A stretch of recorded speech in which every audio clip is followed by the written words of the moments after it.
на Канал 8, добро дојдовте. Министерството за внатрешни работи ја комплетира истрагата околу инцидентот во населбата Трајаново Трло. На службен разговор биле повикани 20 лица, од кои тројца биле приведени во полиција, а се најавуваат и соодветни кривични пријави. Невообичаено брзо Министерството за внатрешни работи го расчистува текот на настаните кои му предходеле, но и на самиот инцидент што во неделата вечерта се случи во населбата Трајаново Трло. 3 дена по настанот од Министерството излегува со официјално соопштение за она што досега е преземано за да се комплетира случајот, но и да се спречат понатамошни тензии и предпоставки во јавноста. Во известувањето се наведува дека во врска со случајот со насилство врз 10-годишното дете, за што постои и снимен видеоматеријал кој се споделува на социјалните мрежи, Одделението за внатрешни работи од Кочани ја известува јавноста дека во координација со основното јавно обвинителство ќе биде поднесена кривична пријава за делото насилство врз дете. Идентификувани се 9 лица со кои бил извршен службен разговор, а по документирање на случајот ќе биде поднесена и кривична пријава. Истовремено, Одделението за внатрешни работи од Кочани презема мерки и за расчистување на другите инциденти кои следеле во текот на истата вечер. Во координација со основното јавно обвинителство досега се приведени 3 лица А.Н., Н.Н. и А.В. Исто така бил извршен и службен разговор со уште 20 лица. По целосното расчистување и документирање на настаните ќе бидат поднесени соодветни пријави. Во меѓувреме, Издруженијето на правници и роми од Скопје најавија дека ќе поднесат засебна кривична пријава против непознат сторител заради малтретирање малолетно лице. Истовремено, од Здруженијето повикаа на расчистување на случајот и смирување на тензиите, посебно преку социјалните мрежи и при информирањето на медиумите. Од полицијата информираа дека се преземаат дополнителни мерки за спречување на тамошни тензии по инцидентот во Трајаново Трло. Во меѓувреме, утврден е и идентитетот на лицето кое на видеоснимка на социјалните мрежи се заканува со оружје.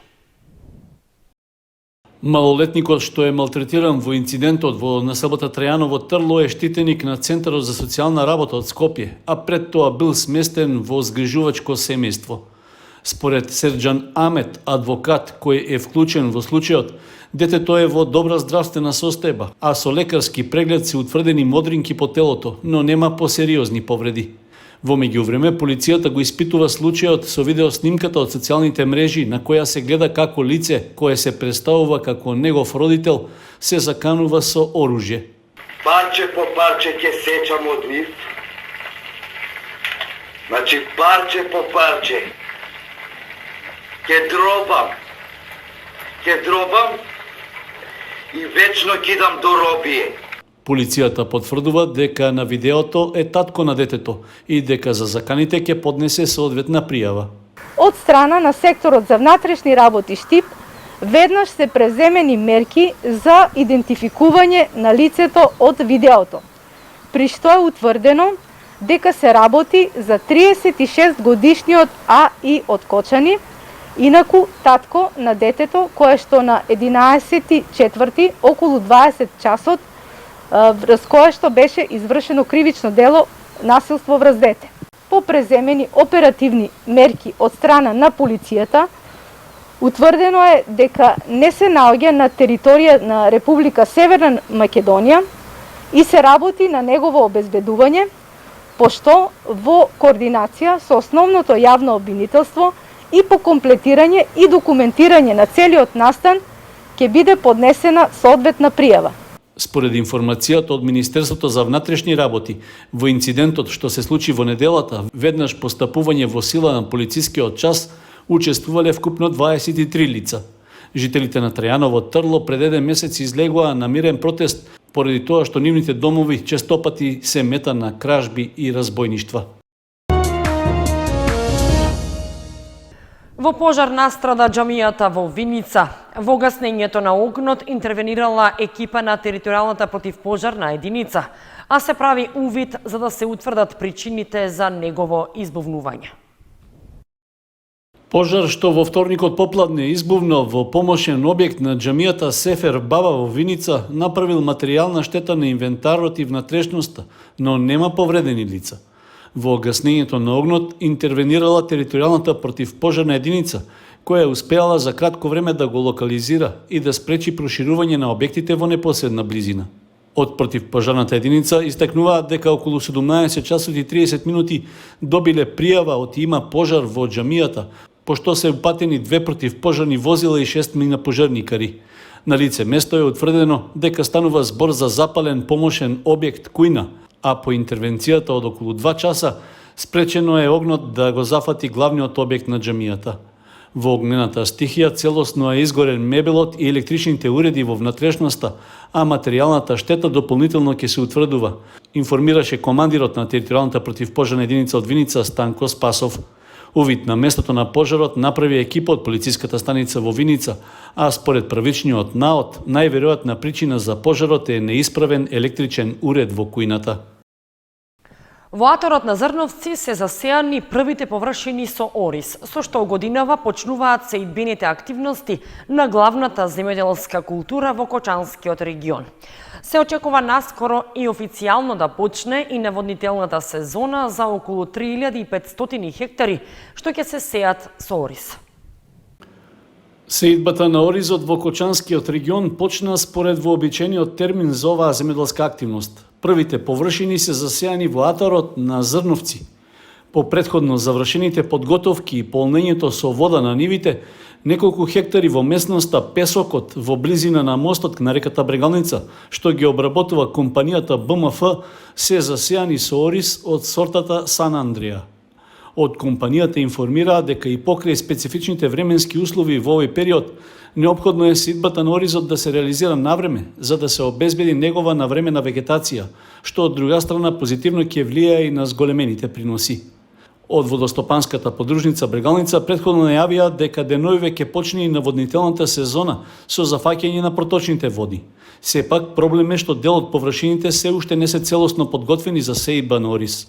Со оглед што оптималниот рок за сеидбените активности веќе тече, се апелира до земјоделците што побрзо да ги завршат подготовките. Според планот за наводнување годинава со ориз во Кочанско треба да се засеат околу 3500 хектари, што е за околу 10% повеќе во споредба со лани.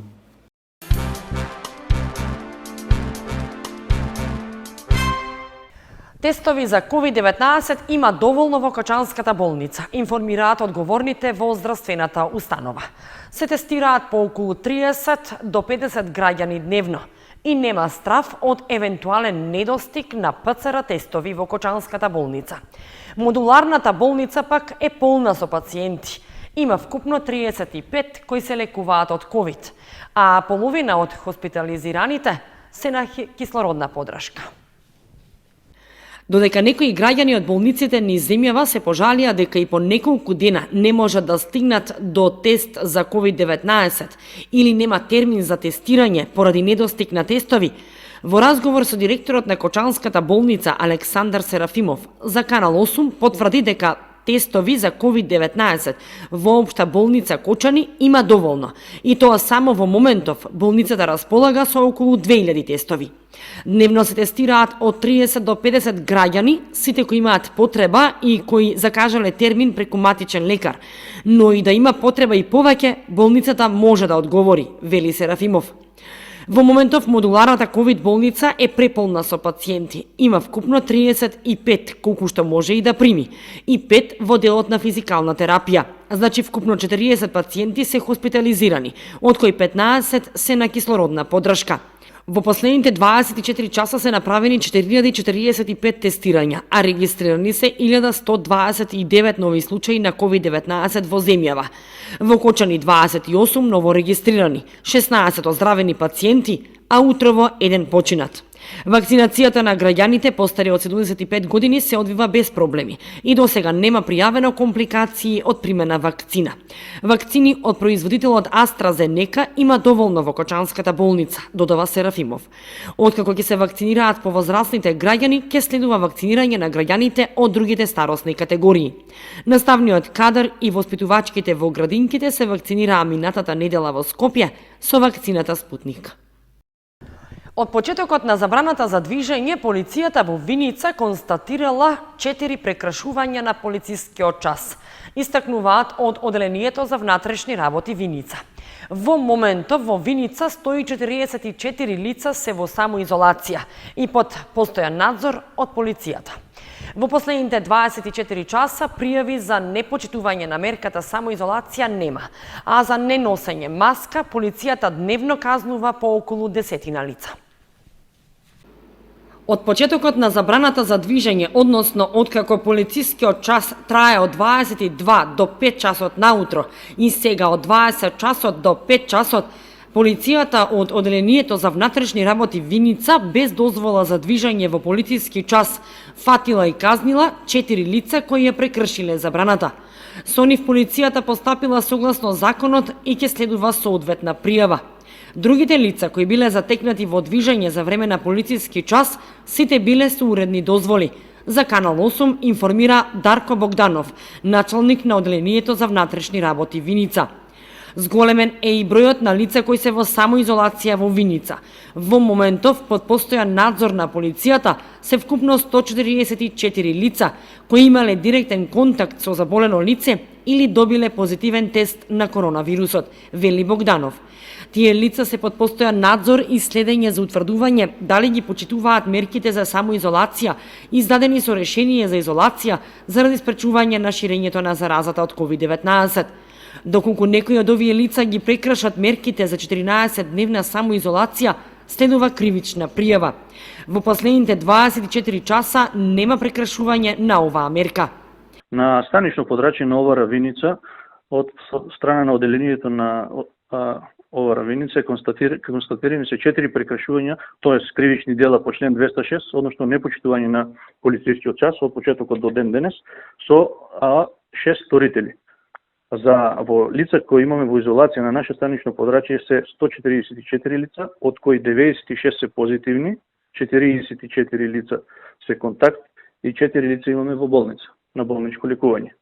До сега полициските службеници ги извршуваат своите обврски редовно и навремено со 2 патроли и така до сега немаме никакви поголеми проблеми така.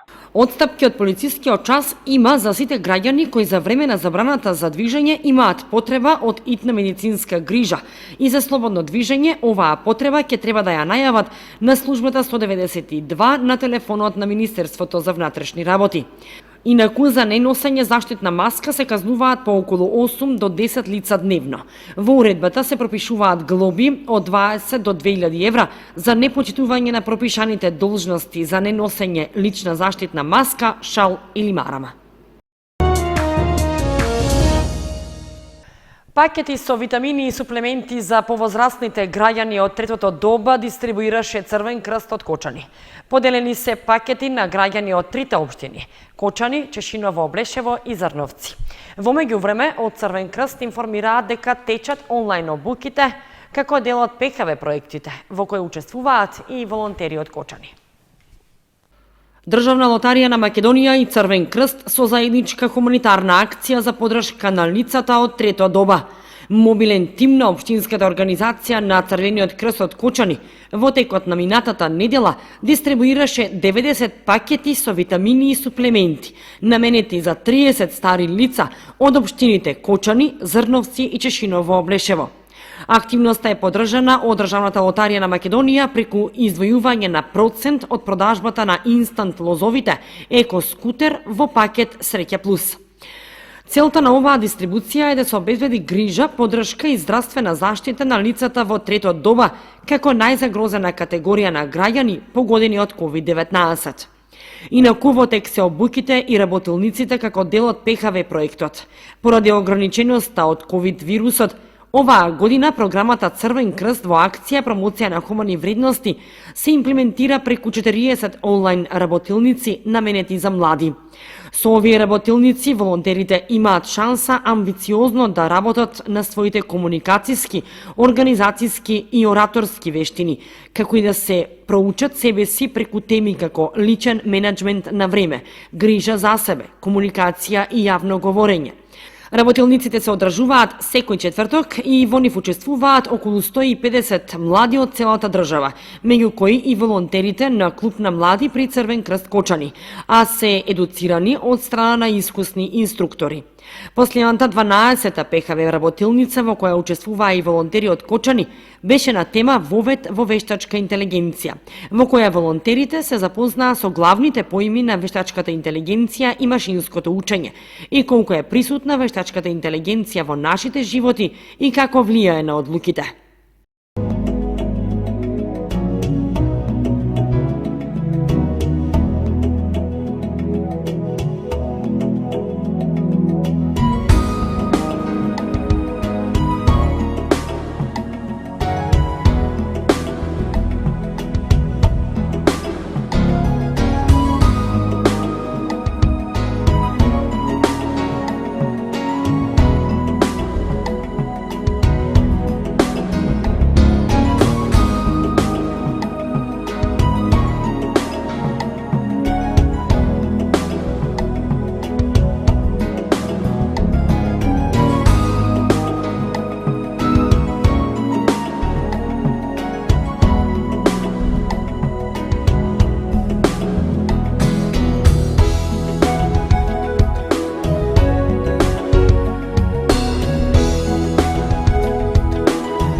Почитувани, со прогнозата за времето ги извршуваме и овие вести на Канал 8. Останете и понатаму со нашата програма. Довидување.